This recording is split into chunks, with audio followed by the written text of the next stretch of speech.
Hey,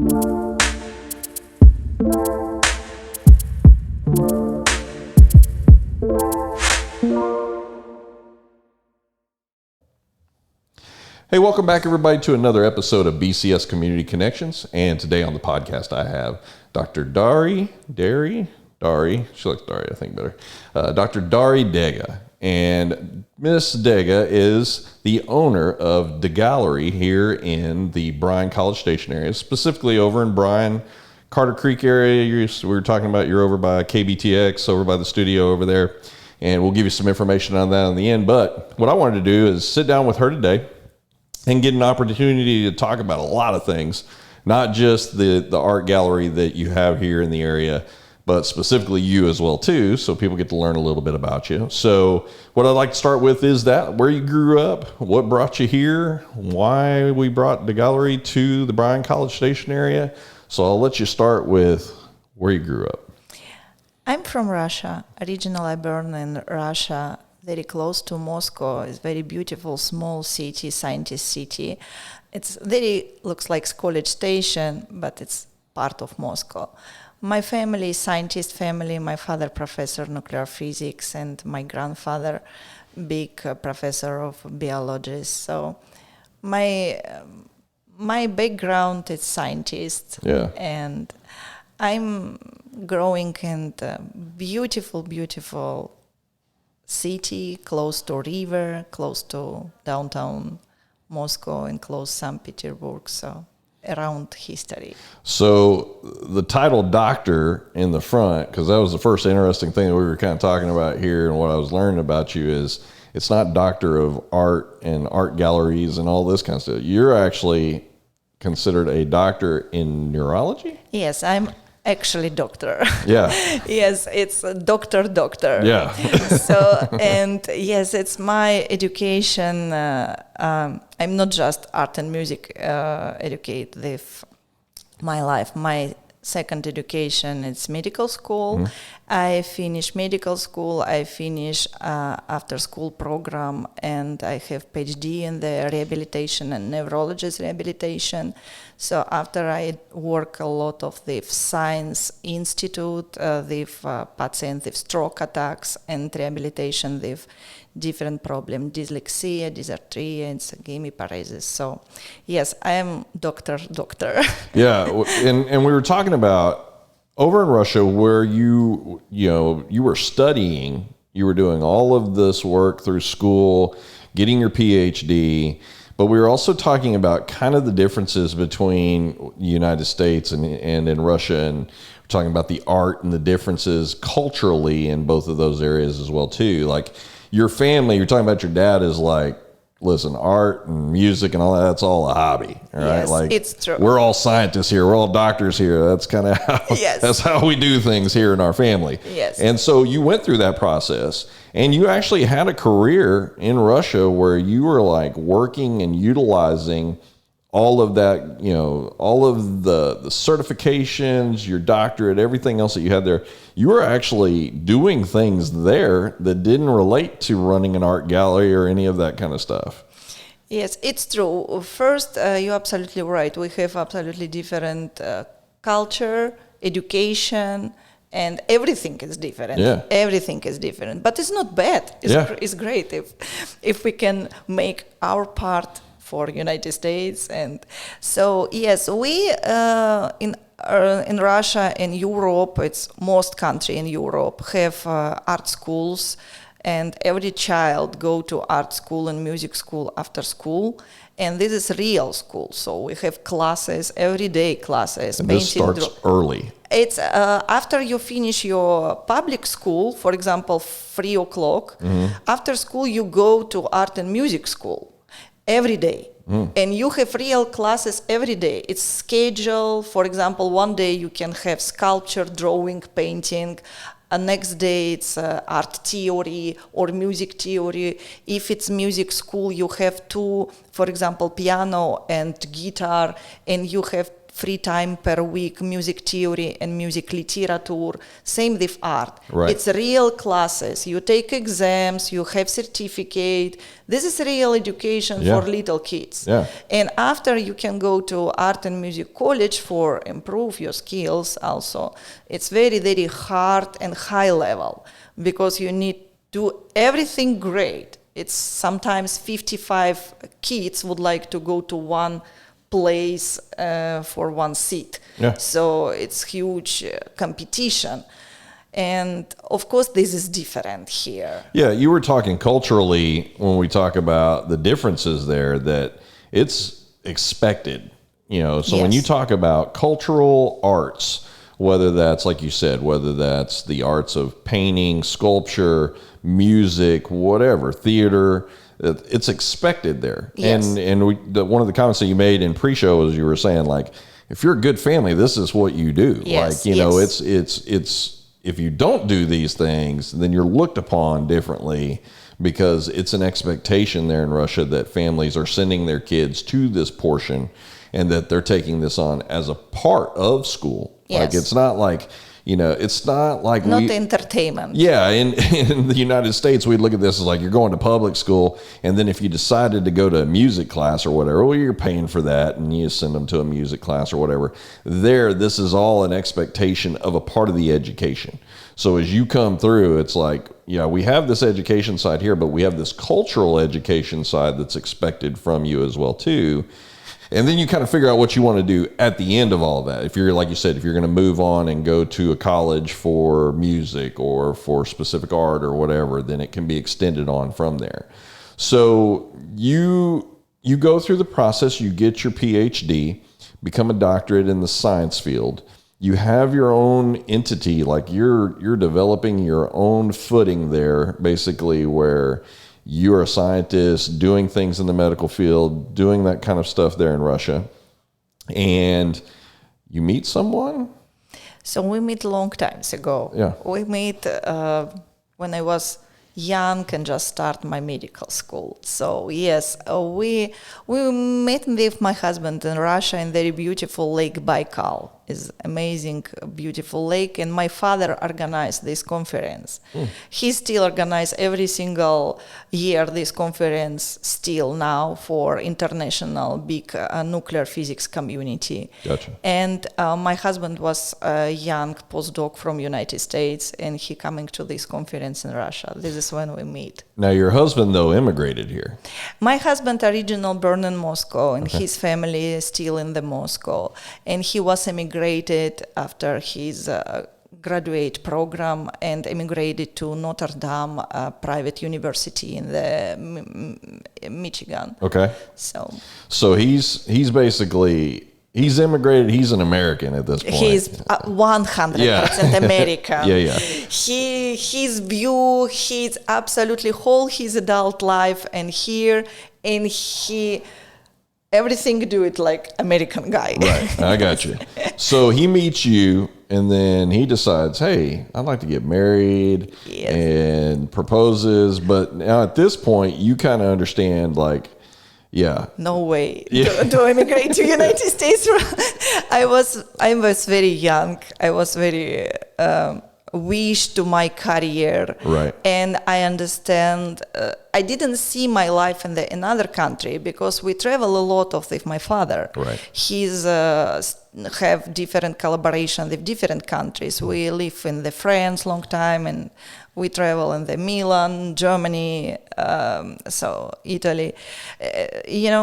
I didn't see how I can live in another country because all my wish and all my plans was in my country. Right, sure. And I was patriotic and very good student. Yeah. So I say it's not possible to immigrate and be married and go to another country. Yeah. So this is make very hard time for us because we didn't have mobile cell phone. We didn't have email on this time. It just started old computers, very huge computers. Emails, maybe next year we just start to do emails. And we write for each other postcards every single day. And it's so funny. My husband still save box with all my cards and message. And yes, we start met, and he couple time try to ask if it's possible to to finish my career. We always try to find idea for say no, if you would like to be good doctor or do it something in your life in the future, and doesn't understand how your life be in the United States. Well, and in Russia, it's like met with the idea, like with what you were doing and the field that you were in, there wasn't this in between that like worked. It wasn't like, okay, Dary, you can stay here and your husband can stay over here and y'all can go ahead and get married. It was, you had to make a choice here. It's very hard question because life is very hard first. Another, everyone have couple different problem with background. Right. And my husband had son before and I have amazing right now son-in-law. Yeah. But we're always thinking about this. Oh yeah. And life is very hard, and sometimes you understand, you make decision and say no for someone be happy better. Sure. And of course, we're growing. We start to understand more different things, even you don't understand when you're 20 years old. And sometimes you understand you was wrong, maybe, but sometimes you think maybe someone who 20 years ago was happy because you was not happy. Right. Maybe this is good way. Well, listen, in the United States, man, every 20-year-old is, when they get 20 more years down the road, I think almost everybody can look back and go, oh my gosh, yes. I actually thought that way. I mean, and it's interesting you brought that up. I had something show up in my Facebook page today that said something to the effect of the aging process is becoming who you were always meant to be, right? I think Sam put that out. I'll give him credit for it or whatever. But it was a very interesting thought, because as we get older, we get wiser and all of these other things. And what becomes more important to us as we get older, for myself in my early stages, my career was the most important thing. Then I had a daughter, and my daughter came along. Then family became the most important thing for me. And so, this constant shift and this push and pull between what it is that you want to do, you always want to try and make those things work, right? Like, I can have this amazing career here and a family life, but you usually find that something's going to suffer in that process, right? Yes. So you make the decision that you're going to immigrate here to the United States. Yes, hard decision. I'll bet, yeah. And not a popular decision, right? Like your family wasn't like, yay, you're going to the United States, right? No, it was very hard decision for all of my family. Maybe just my husband was extra happy. Yes, I understand how he was happy. And he very scary. I changed my decision, so he go to Moscow special for pick me up. He's like, we're going to make sure that you're coming back to the United States. Yes, he go to Moscow. You don't get to the airport, change your mind. Yes. And I was close to this. Wow. I was close to this because my family doesn't go to airport, and so we just say goodbye. And they say it's not possible. And all my friends who coming to airport, everyone cry, and even couple lady on the passport control start to cry together. It was absolutely crazy, and it looks like very. I have photo from my immigration, and I have just small bag for my little daughter and my small bag. And everyone immigrated with huge containers and with huge stuff. I bring everything. I have just lady bag and small bag and my daughter's small bag. It's it. I say I would like live all my life in my country. Literally. Because I would like start my life here from zero. Yeah. So, excuse me, was your husband here at A&M? Yes. Okay. And so that's what brought you here to the Bryan College Station? Yes. Okay. So you come here, you've now uprooted yourself, not the most popular decision with your family.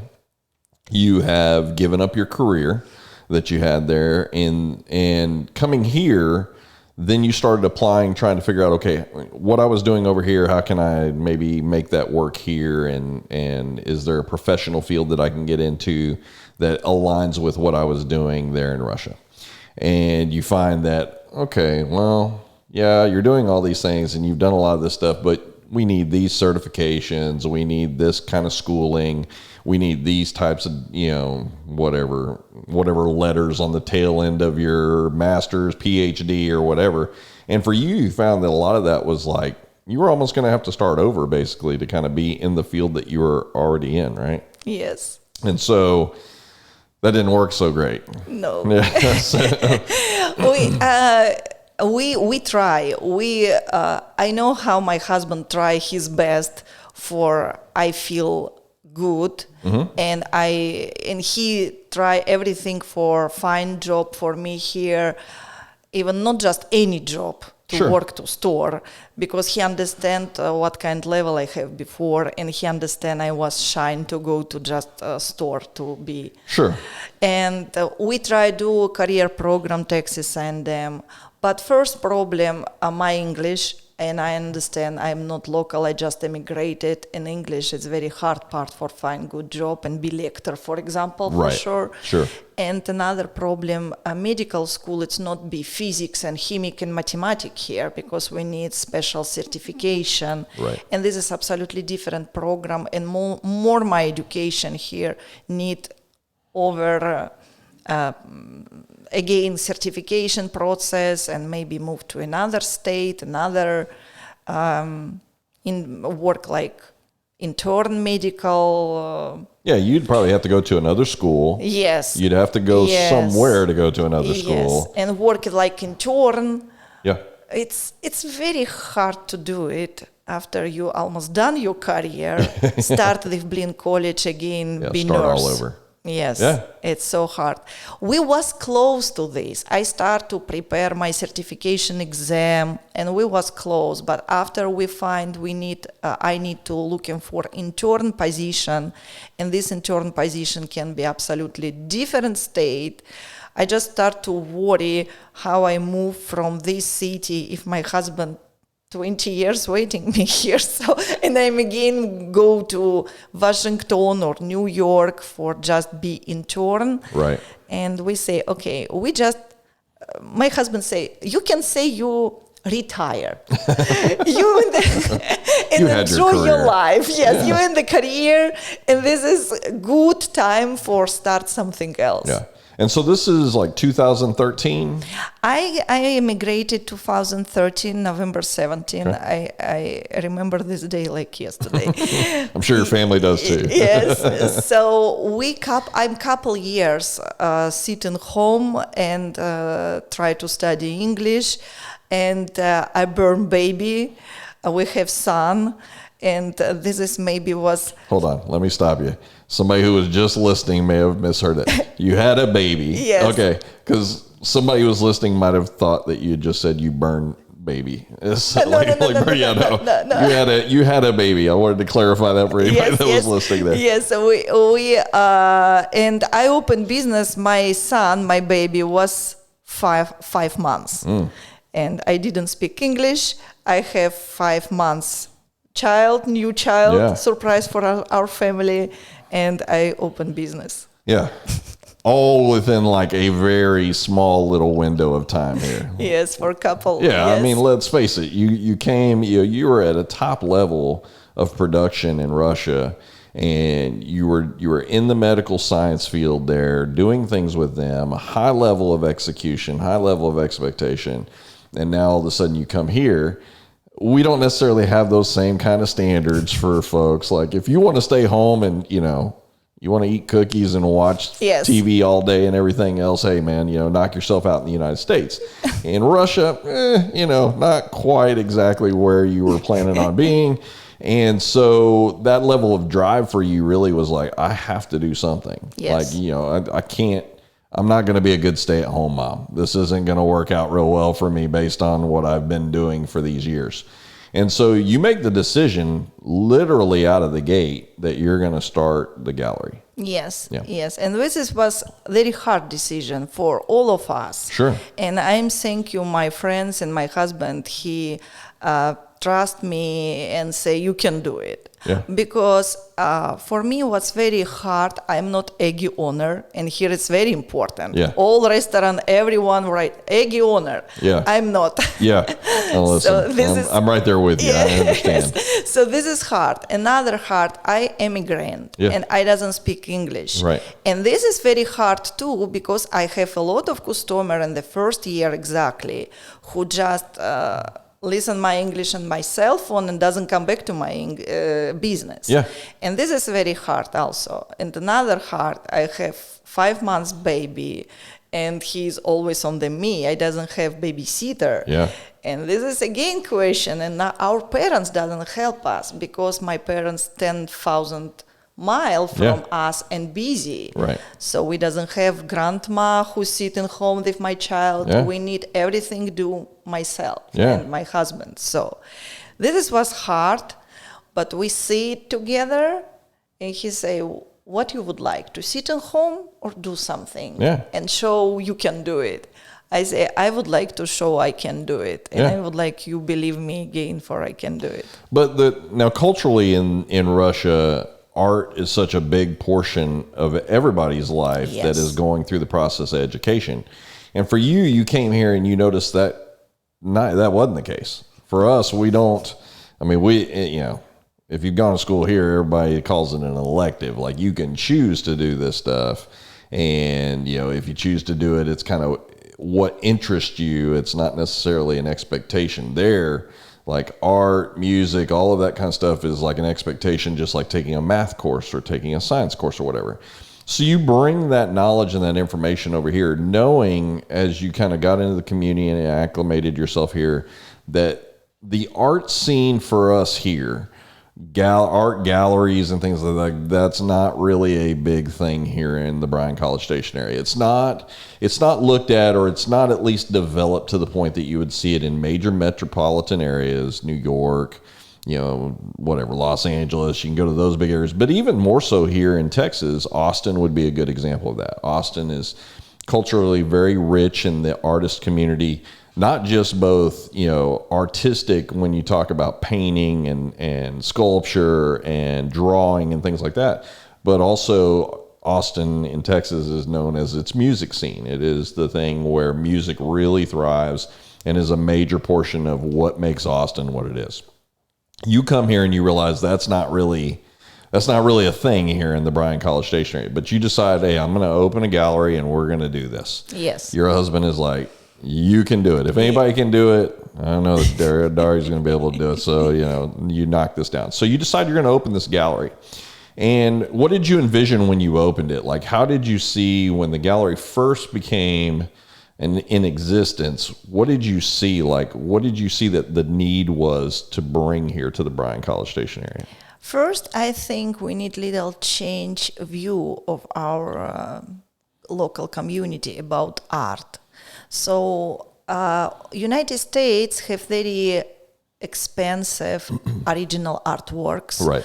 And this is absolutely different market here. And all our people think, okay, I don't go to art gallery because it's not possible to me to buy original art. Right. If I have house, I go to another store with decoration art and I just buy posters, something. Yeah, I'll go to Hobby Lobby. Yes, and buy because it's very, very expensive. Right.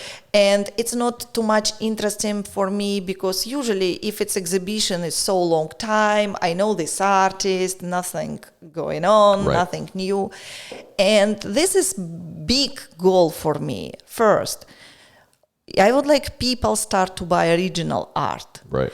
And I have a lot of original amazing art. It's very available, reasonable price, because usually market on the Europe is very reasonable. Right. If you go to Paris and walk just Montmartre, you can see beautiful art pieces and you can buy for 25, 55 euro good souvenir from Paris. Yeah. So why not? Why we can do it here? And people just don't know about this. Yeah. And we need to show this. Yeah. Another point about kids. Here, people more serious to sport. Yeah. Because sport, school and team and everything. Right. And we don't have option about art, like serious Sure. accept. So even my background as scientist, I understand how art important for everyone. Right. Because this is absolutely different part of brain, and I have a lot of science job, and I see how people from stroke attack after just painting start improvement, rehabilitation is more easy. Yeah. So we need art for everyone, and I would like to people understand this. So if you would like to good improvement for your kids, even your kids will be scientists, politics. If your kids can paint, draw, or play piano, this is good upgrade for your kids. Sure. Well, and to your point of what you were saying earlier, like if somebody called me out of the blue and says, hey, well, let's go over to the art gallery and let's walk around. The first thing I'm going to think is, okay, I don't belong in an art gallery. And the second thing is kind of what you were describing, like, okay, an art gallery is expensive. Like it's sitting in there for a reason, or, these are artists that have honed their skill and something's hanging on the wall. And, am I going to go and am I going to buy an art piece for $2,000? I mean, that's kind of the thought process behind it here in the States is we put the assumption when we use the word gallery behind that. And we just say art, because if I say an art festival and I put it on a sidewalk somewhere where there's booths and guys are drawing stuff or whatever, I'm probably, downtown Bryan, I'm going to walk through there and I can see a little art festival going on and guys are doing it right there at their booths or at their tables. Yeah, okay, this is something that I could probably get behind because this is more of my scene. Then I go and I put the word gallery behind that, and I start automatically making the assumption that prices are going up, that pieces are much more enriching, I guess, for the community of the artist. And so, like you were saying, people thinking, I'm not going to be able to afford that. Yes. So affordability is one of the things that may set people off from not even stepping foot into an art gallery. But your goal is to kind of be able to break that idea with people. Like you feature artists from everywhere, local artists, all around the world. People come to your gallery to bring their original pieces to be able to display them and sell them there. And you give those artists an opportunity to get in front of people that may not necessarily be something that they have the luxury of doing.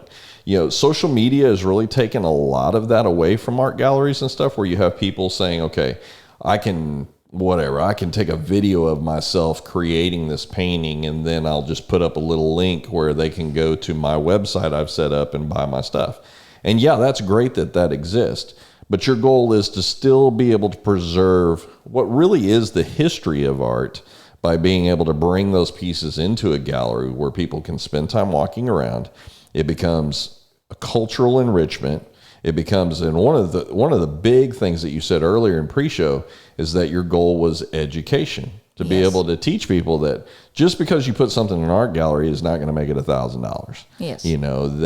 That you get to have an appreciation for who the artist is, what the style is, but you also bring things into the gallery. Like, again, my assumption before sitting down with you today is, okay, if I go over to Dary's gallery and I'm going to go walking through there, that there's going to be super expensive pieces.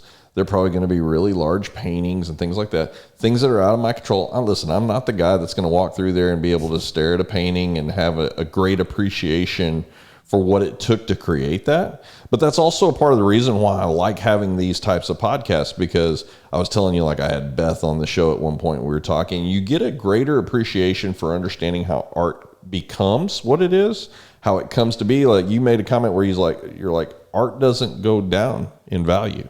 When you have an original piece, the only way that goes is up, right? And so it's an investment. But for a lot of folks who are, there's an interest in it, there's an artist to always meet almost everyone's interest. Like, whatever my interest is, there's an artist out there that is painting, molding, sculpting, creating jewelry, music. There's somebody out there that is trying to rise up to meet that demand of that cultural part of the United States. And it's different here than it is in Russia, because in Russia, there's probably a much greater appreciation of it because of the education that's behind there. So in your world, what you were saying is, I want to use my gallery as that education piece. I want people to be able to come in, not under the idea of, okay, well, I don't feel real comfortable because this isn't really my spot I'm supposed to be in, but in coming in the idea and asking questions, interacting with artists or with yourself, where you can walk around and actually answer questions for people or explain processes to people, where they have a greater appreciation when they walk out of your gallery, whether with a piece or not with a piece. They still understand that you're trying to bring art into the center of Bryan College Station here to be a cultural enrichment to the community and something that's needed. I mean, you hit on something that, without doubt, I mean, you had the whole United States to immigrate to. You came to Texas, which everyone knows, if you're in Texas, sports is always going to be at the top of the list. Football is typically there, baseball. Those two kind of take the top spots there. But that type of enrichment, while is a United States cultural expectation, it's almost kind of that same deal. Like, if you're a boy and you're in school, people start asking the same, are you playing a sport? Have you played this? Have you played? Really, in Russia, it's the other way around. It's like, what kind of paintings do you do? What kind of mediums are you working in? Do you do music? Do you do dance? Do you do theater? It's not as much the sports side of it as it is the other way. So it's just kind of this cultural flip from one side to the other. But both are needed. Both are needed really in both places. I mean, it's not like Russia doesn't have sports. They just don't put as much of the effort into the cultural importance there with that as they do within art and all kinds of art. I'm not just trying to kind of wrap up just into painting or whatever. And in here, it's almost the complete opposite. Art's still here. It's still a part of the United States, but it's just not valued as culturally as the sports side of things. But there are communities built around the United States that community or that section of the community is an art-based cultural expectation of being in that area.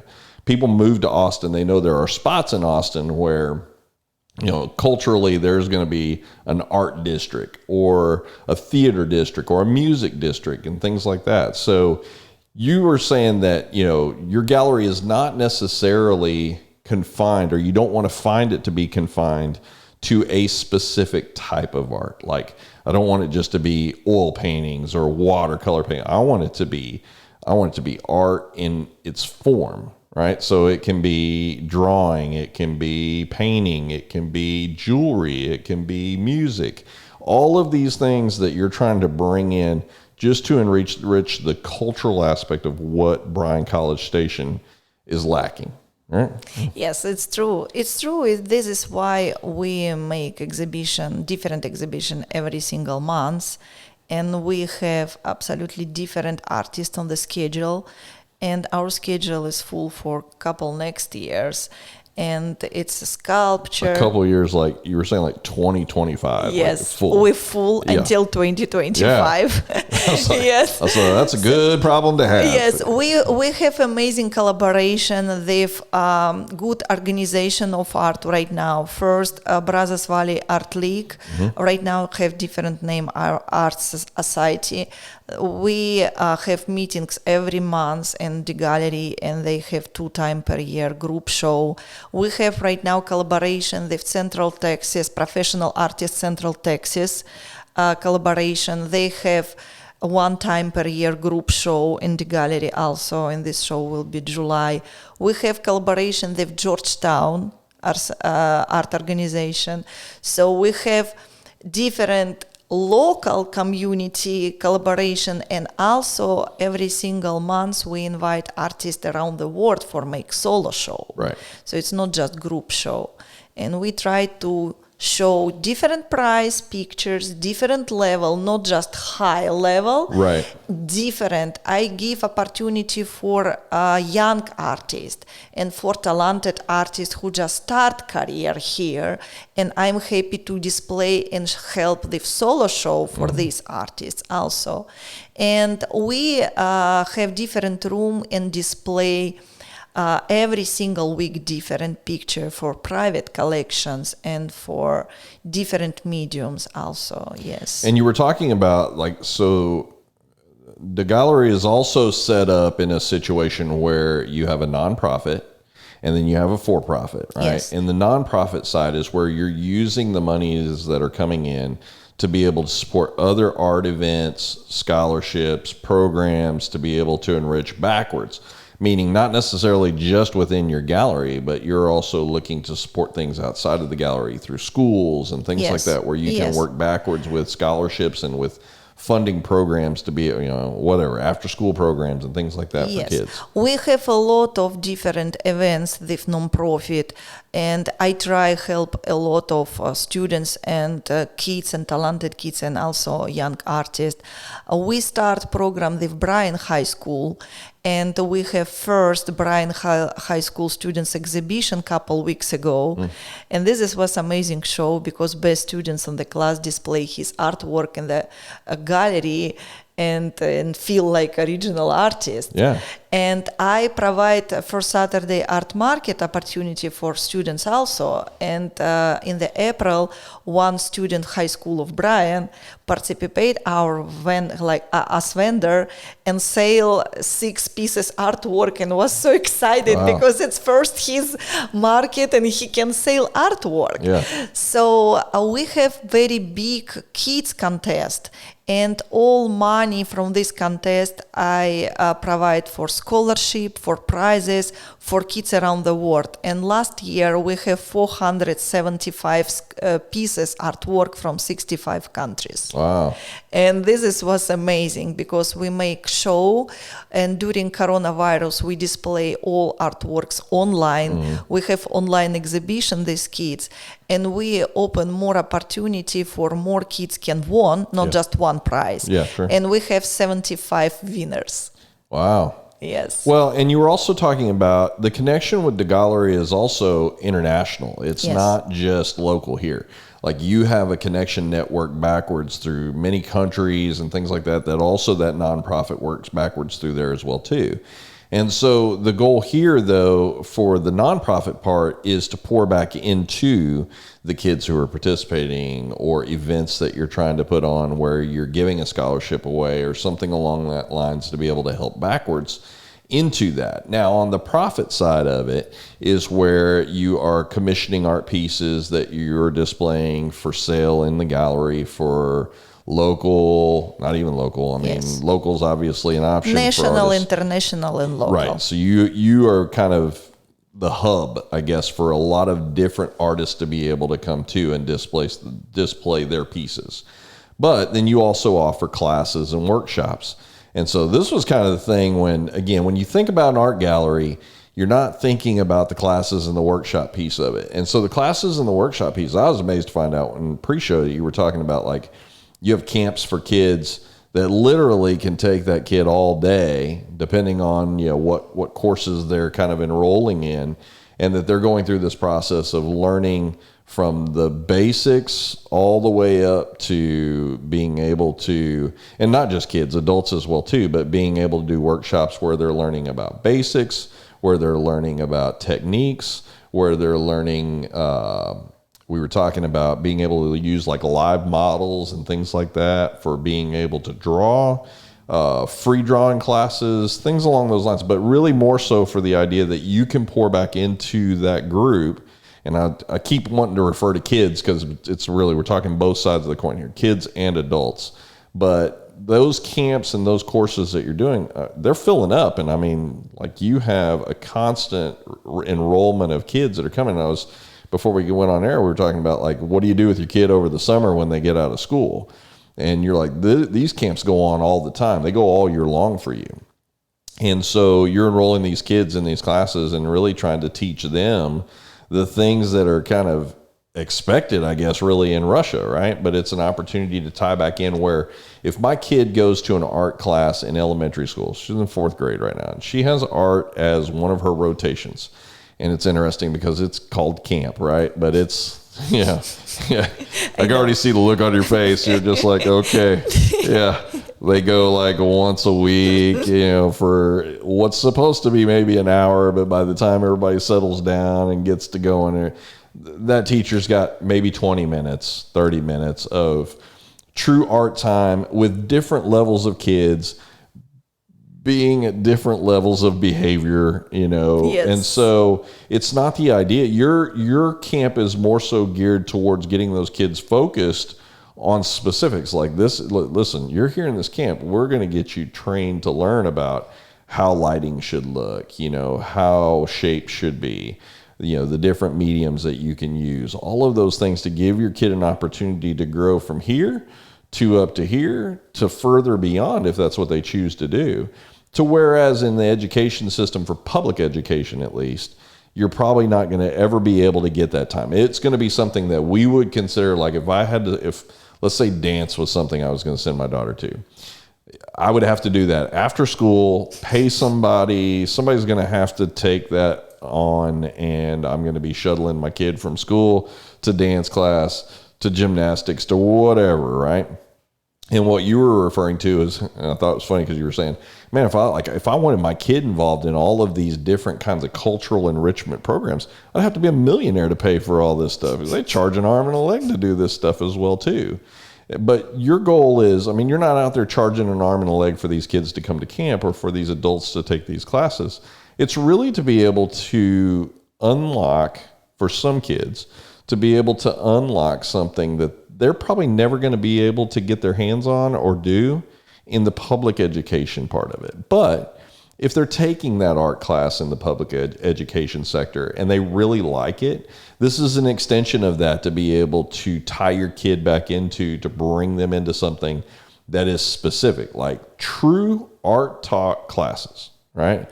Not, art taught classes while Johnny's over here, sticking a paintbrush up his nose and, putting the brush across and make a little mustache, this for you is serious. When you bring these kids in, you feel a responsibility to be able to train these kids up and be able to unlock things in them that then for their long term maybe opens up an artistic channel that, all of us kind of reach these phases in our life where we kind of understand what we're good at and what we're not good at, right? Like, it's pretty funny that I do a podcast today knowing that one of those classes that I dropped early on, like the 7th grade, was public speaking.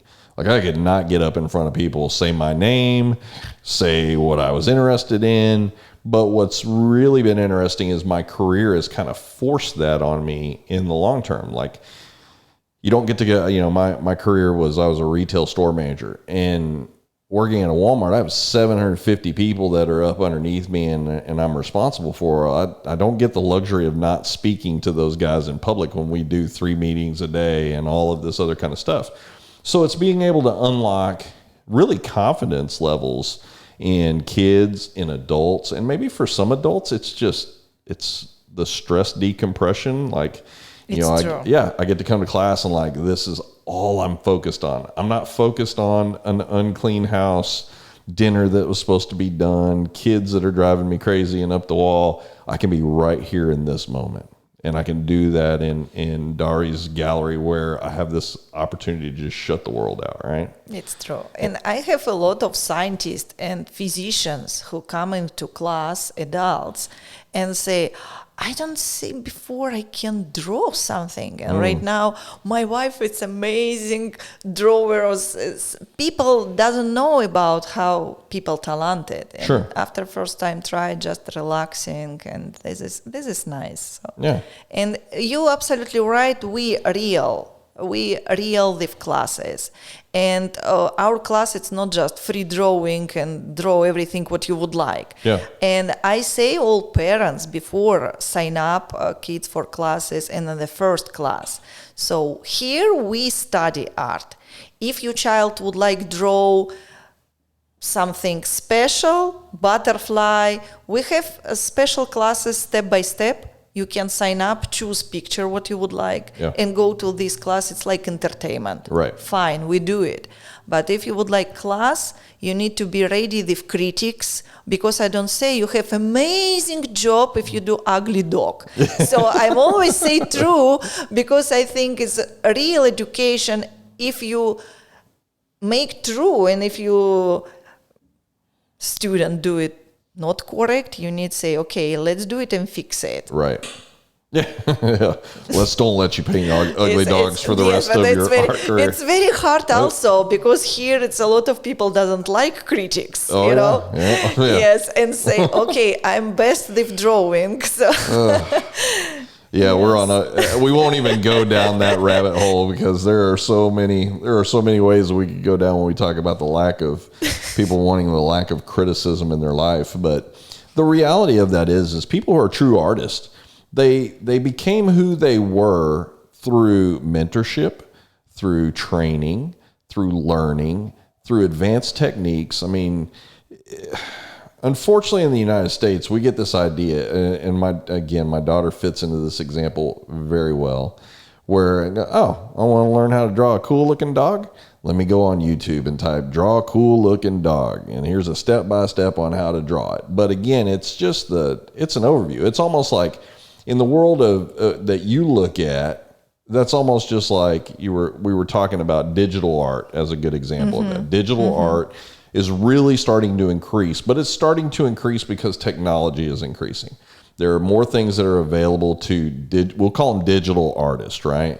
Although I know you probably won't like that term, but we'll call them digital artists. And these are people who, like you were saying, like they can take and draw something on a computer screen or on a pad or something along those lines, and can get a certain picture out of that through Photoshop, Procreate, certain apps and programs that are out there that are specific to drawing in a digital format.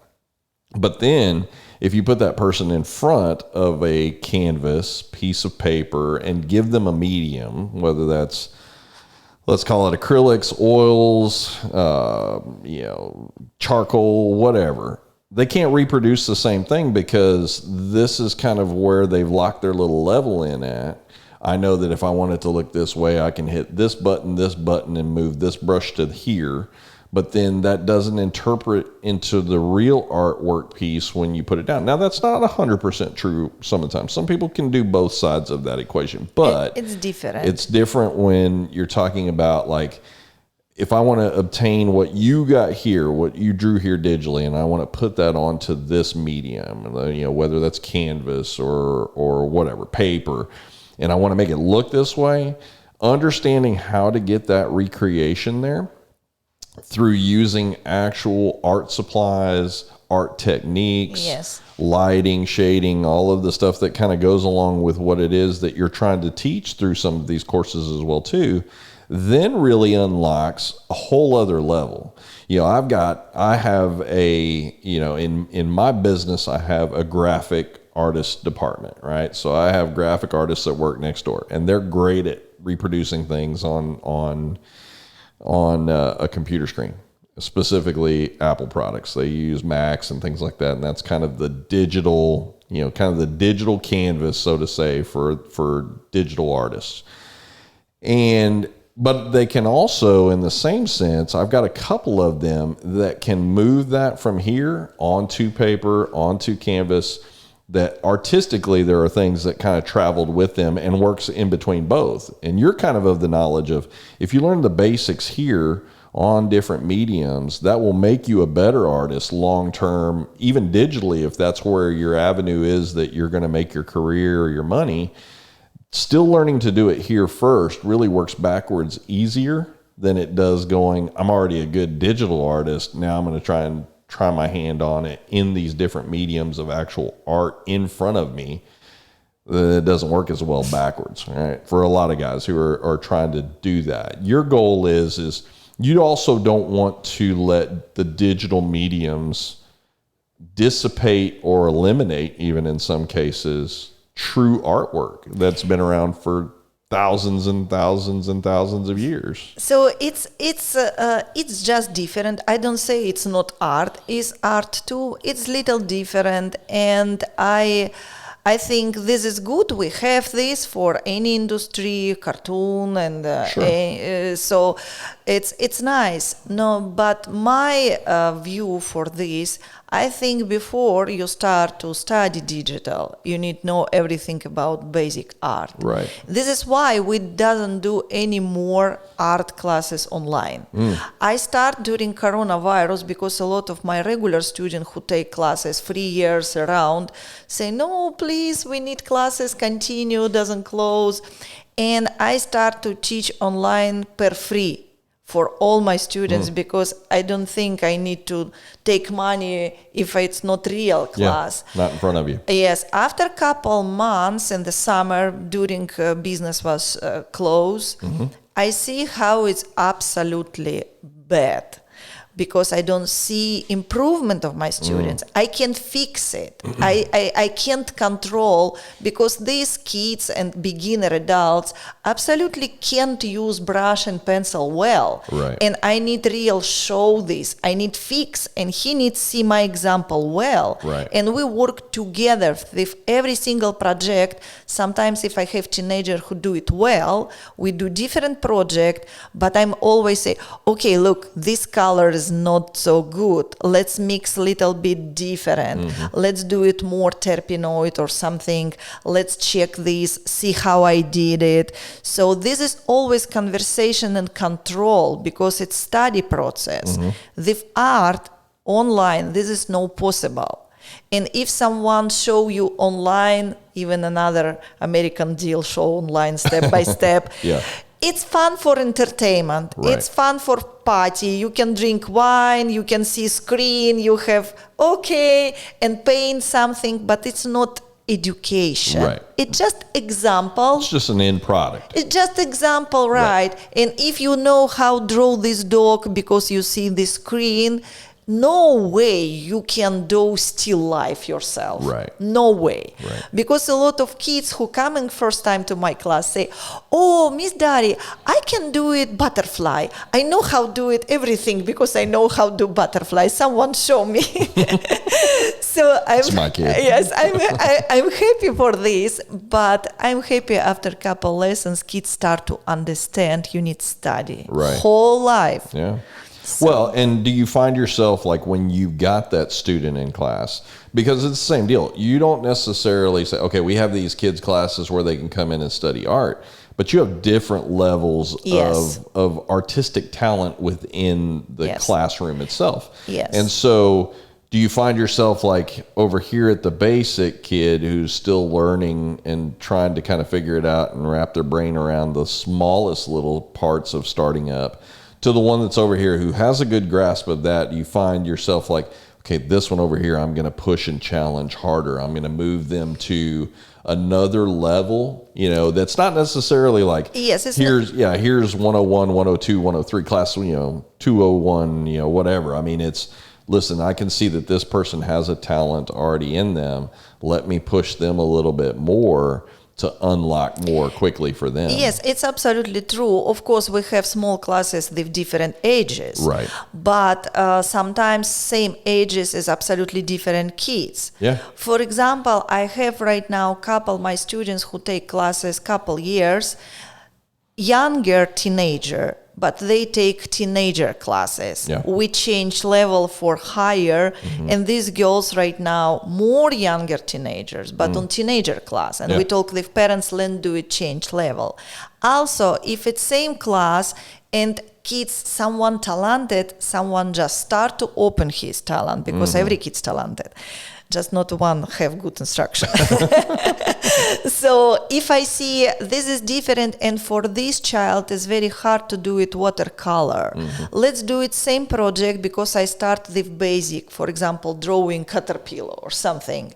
We do together, but after I see, okay, let's you make background with soft pastel because for you it's little more easy, not complicated, and another child do it watercolor because I know he can do it and understand better this. Sure. So I see if this child's very slow and need more attention, we choose different piece of paper or something, and another one start to do it acrylic. Also, if we do same project, not different, I'm always give choose for kids. I'm always say, let's choose your color for background. What is your favorite color? So kids create his own, but educate. Yeah. And even the little one, couple moms coming for 3 years old class and say, what kids can do at 3 years old class? Just mess. So finally we have beautiful heart for Mother's Day, something, because I'm every single class, I write program for educate, and I try kids educate, shape, light, finger paint, but do project. Right. Because kids don't like just education. Kids like do something, Sure. project. And this is very important, because if it's just picture and no education, or just education and no picture, doesn't have this goal what we have. Right. And you teach different mediums in these classes Yes. as well too. Not just necessarily, I mean, we're talking a lot of painting and stuff and drawing, but you also, clay is also another one that's done in these classes. So you work within different mediums. Also, your artists that you bring in to showcase, whether that's you're doing that on a first Saturday, or whether it's something that you have a specific month that you've tied to a particular venue that you're Yes. showing off. So we talked about like jewelry being one of those deals where you have jewelry makers that come Yes. in and show off their artwork. Music being another one. Yes. Like you will have events where you actually have musicians playing at the events, just to kind of bring, again, that cultural feel to what it is with people spending their time there. You still want to be true to the gallery piece of the art world, but you also want to break down the barriers of, listen, this is for everybody. There's no Yes. such thing as the art gallery is only for this level of people who make this type of money. Like you want everybody to be involved in that process, Yes. to be able to learn and walk back into that.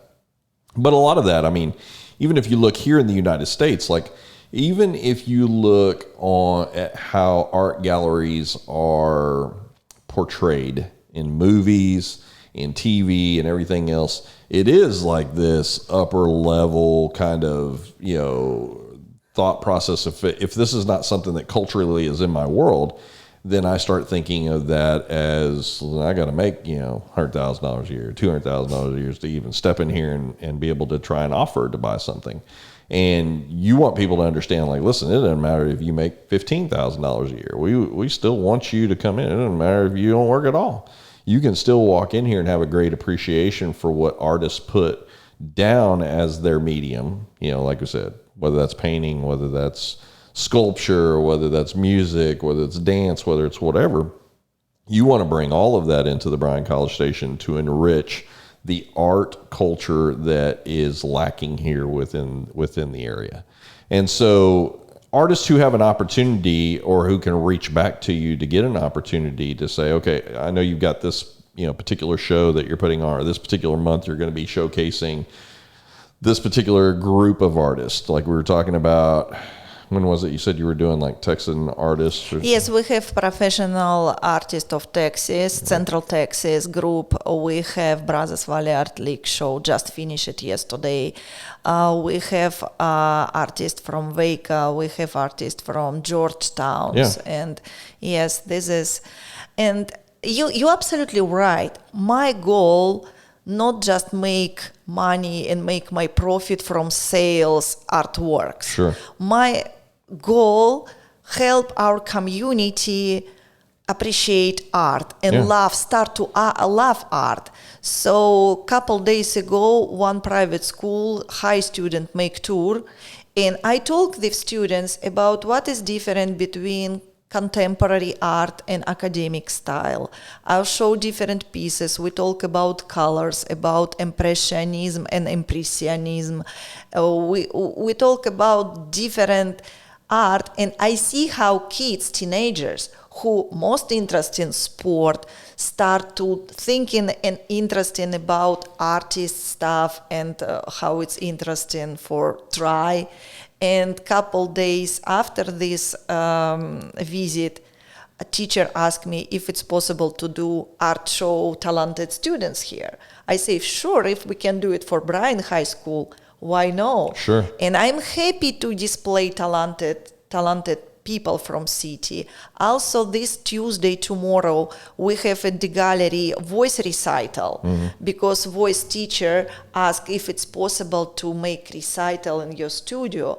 I say, of course, yes, because we have a lot of different concert and recitals, and I'm happy provide my place for student who would like to do performance and just show his talent. I'm open for everyone. I'm very happy to help with any idea. Well, you know what I've learned here as of recent, because and again this podcast will air in June. We'll miss a little bit of what we're talking about here in the month of May that we're recording this, but my daughter and several of her friends did things at school that were then put on display for CSISD for artistic talent show, right? And I guess what for me in looking back on that, because my wife and I went out of town, but we had a family member that took my daughter and their daughter, and they got to take pictures in front of their stuff. And to be able to see the excitement of, number one, just like, that's my deal, hanging in here with all this other stuff. That's my, it was like a picture of a lion, I think, that she had, and then she had a clay model that she had done.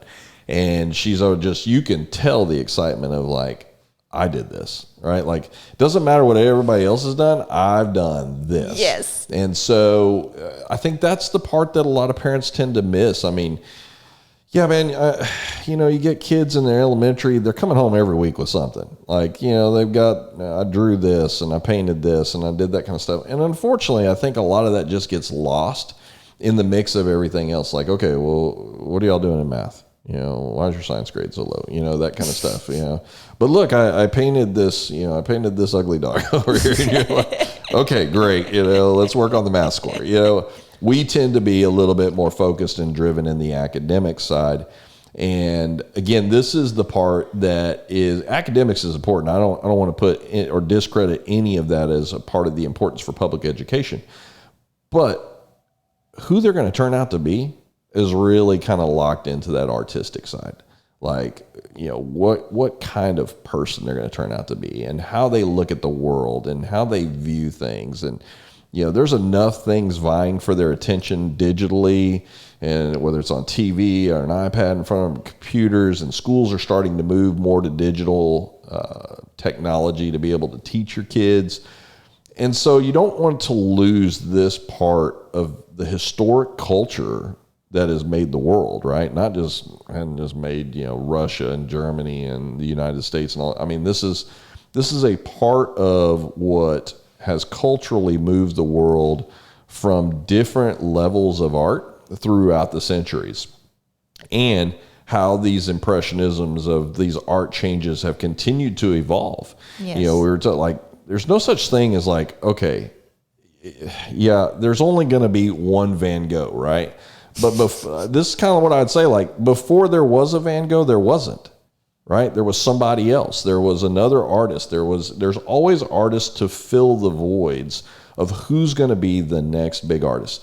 And you can look at that at different mediums. So again, if I take a Van Gogh as an artist, but then I move over to an Andy Warhol, whose art was photography that was then encapsulated in the 60s, the 70s, really as kind of the main focus, kind of started coming in even in the 80s. I mean, he kind of ran this gambit for decades at a time of doing really the same art, but just putting like different people in the art, or, a different vantage point. You knew it's kind of that same deal. Like when you see certain art pieces, you'd know who it was. Like if I saw an Andy Warhol painting and it didn't have his name on it, I knew, or it was okay, I know who this is, But there's always an opening for that kind of artist. There's always an avenue for somebody to fill in the next big thing or become the next big artist.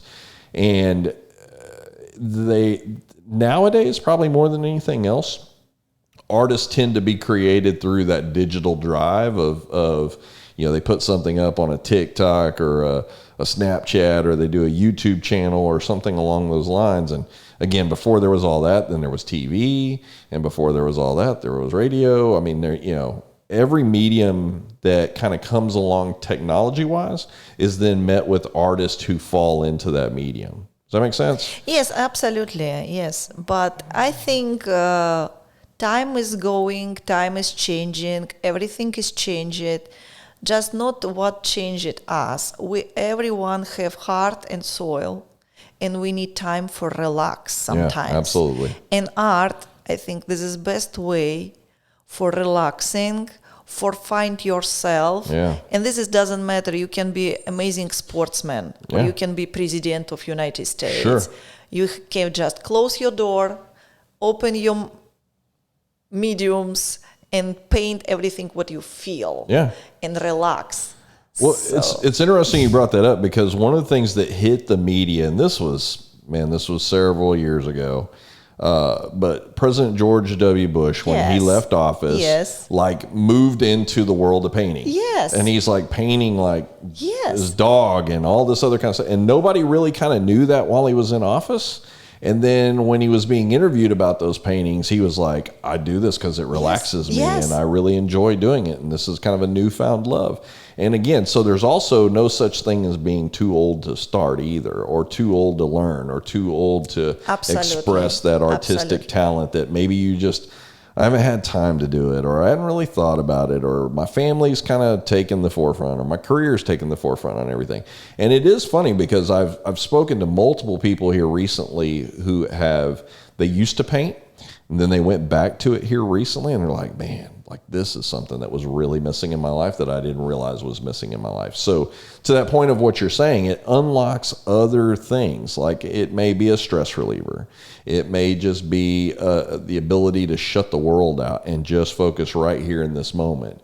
It's the ability to turn around and have, you finish something and maybe you snap a picture and put it on Facebook, and then your friends are like, it's so cool looking. You did it. I didn't realize you could do that stuff. Yes. Yeah. And so you want to tie back into the idea of, I want to offer the education at whatever level you're at, and wherever you want to start. I want to kind of meet you at that level.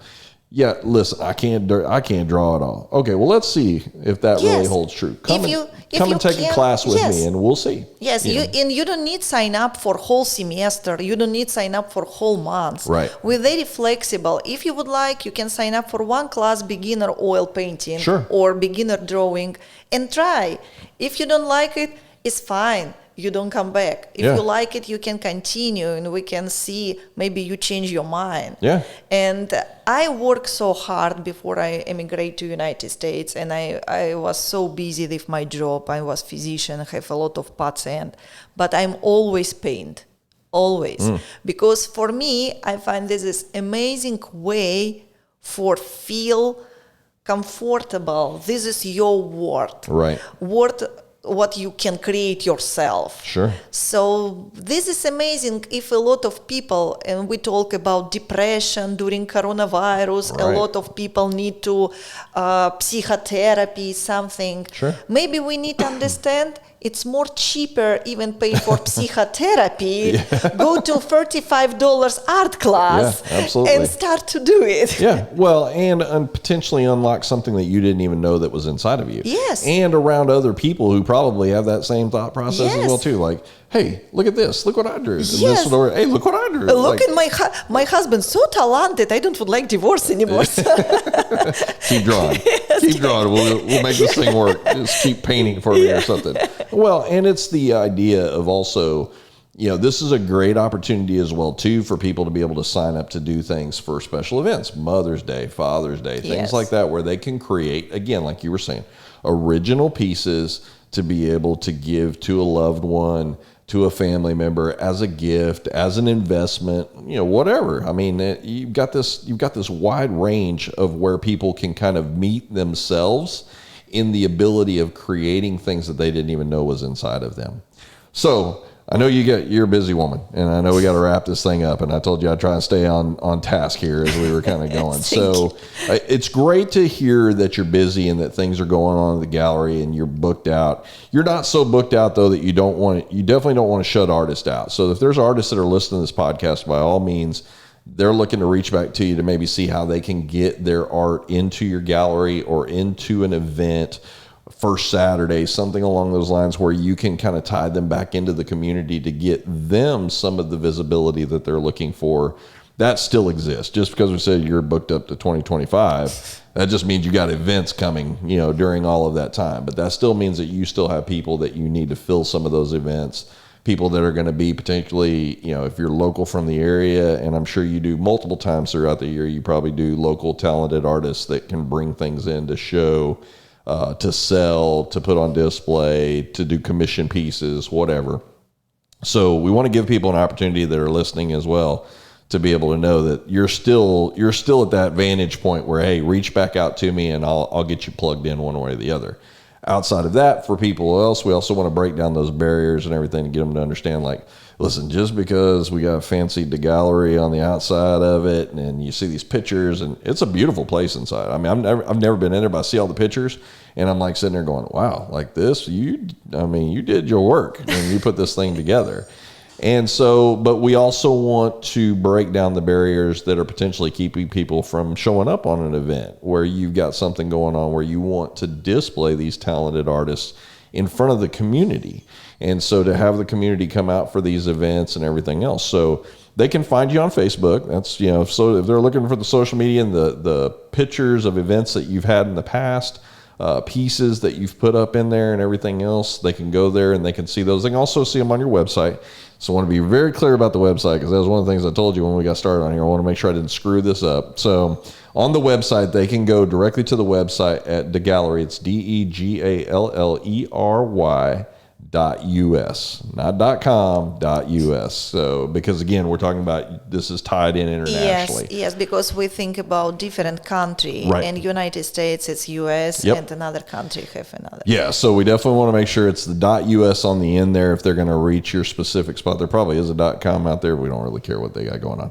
So .us, your location is 930 North Rosemary Drive. That's over in the Carter Creek area, again, over by KBTX. Sudden Link. I wasn't going to give them a shout out, man. Nobody likes Sudden Link in town, man. Like, Okay, sorry, I understand. I'm sorry. I'm just messing with you. And so over in that area over there, they'll be able to find your gallery over there. They can also reach you by phone. It's 979-704-3090. And again, I'm sure you're always there. At least it probably feels like you're always there. You're like, listen, well, we can do this, but I've got to get back. I got things going on at the gallery today. So I just appreciate you taking your time, your story coming in and talking about. I was more amazed at your backstory and hearing, this professional field that you were already in, and then coming here to the United States and then recognizing the lack of that need for that cultural enrichment here in town for artists to be able to thrive in, for the community to be able to take a part of and support. And so it's kind of like that deal, like we don't really need it until we see an avenue of something happening in the community. And so you kind of brought that in as an opportunity to be able to create that avenue for people to be able to go, listen, I don't know what I'm going to do next weekend. Well, come by the gallery. Come by the gallery and take a look at what we've got going on in there. This week we've got this, next month we've got this going on, and it's constantly changing. Again, I when we were sitting down here, I told you I'd kind of thought of the idea that, and realized or didn't think of the gallery in the point of changing everything every month, and having something different every month, or having a specific week lined up to these types of artists. First Saturdays where they can actually come out and see those artists doing their stuff, yes, literally on site, where they're creating them right in front of them at their booth. And so there's all these great opportunities for people to be able to come in and take advantage, to get a little bit more culturally enriched here in town, outside of Aggie football and Aggie baseball and all the stuff that we put a lot of emphasis and importance on. But I'm just so grateful that you're here in the community to be able to bring that forward into the Bryan-College Station area and give people, even the surrounding areas, give them an opportunity to come to town and to enrich their lives in a way that they may not even know they need. I mean, again, it might be something they walk through there and they go, I might be able to do this. And again, you've got the courses, the workshops, things like that for people to tie into, live model drawing, all of that kind of stuff. You've got all these things that you can kind of tie back into to help people get plugged in. Maybe it is that person who used to do it a long time ago and now they're trying to, something's been missing in my life. I don't really know what it is. And then all of a sudden they realize like, hey, this is what I'm missing. And now I've got a place where I can plug back in to do that. Or I can get connected back into people who are like-minded, think along the same lines that I do in creating these types of mediums and artworks, that I've got a village, literally that's right there for me to be able to plug back into. And a teacher that can come around and, depending on what level of workshop you're in, can criticize your ugly dog or whatever it comes down to. So, but we're just grateful to have you here, Dary. I'm grateful to know you and grateful that you came in today to share your story, and wish nothing but the best for you and Degallery as you guys continue to move forward, continue to move into the community. And for those guys that are out there, again, take a look at some of the stuff that's going on. I think Facebook is probably the one spot that, social media wise, you're constantly trying to keep things really up to date there. It's hard to keep a website constantly up to date. It's real easy to go in, especially for people who come to your location. You also want to encourage those folks when they come to location, like, hey man, take photos and send them out to your friends. Let them know what's going on. Post that you were here at the Degallery and let them know like this event's going on this week, that kind of stuff. So, as people kind of learn a little bit more, become a little bit more aware of what's going on, get an opportunity to go to some of these booth presentations, these artist shows where they can speak specifically to those artists. I think that's kind of a whole other level in itself. It's one thing to see the stuff in front of you. It's a whole other thing to be talking to the person who made that become what it is. So we're just grateful to have you in town, though, and definitely a need here in town for you. I mean, so while I'm sorry you're not doing your scientific medical work here, we're still enriched by the idea that you came here to the Bryan College Station area and started up something that you saw was a need, and that gave you an opportunity to kind of put your footprint and be able to enrich the lives of people who come in contact with you and with your gallery over there. So thank you very much. Thank you so much for joining me. Thank you so much for inviting me for this. And listen, man, you said, you're worried about your English, man. Your English was perfect. Oh, Mamma Mia. You did great. Thank you. You did great, man. So, yeah, no, you did great. Nothing to worry about. So, thank you. But thank you very much for coming in today, Dary. And again, so if you guys are looking to get plugged into the art community, get plugged into festivals, get plugged into events that she has going on, which it sounds like you're going to be busy for a while doing these things. Again, head on over to Degallery over there off of North Rosemary Drive and ask for Dary, and she'll be able to walk you through and show you things, plug you into artists there. Maybe you find that one artist, man, that's just your spirit animal that they're painting stuff that matches your house, or even in a lot of cases, people can actually meet artists there as well too, that can commission their own pieces through that artist as well too. We do a lot of commissions. Yeah, that's awesome. That's awesome. So, but thank you for coming in today. We wish nothing but the best for you. Thank you so much. Thanks, guys. Have a great day for joining us, and we'll look forward to talking to you in the future. Thank you.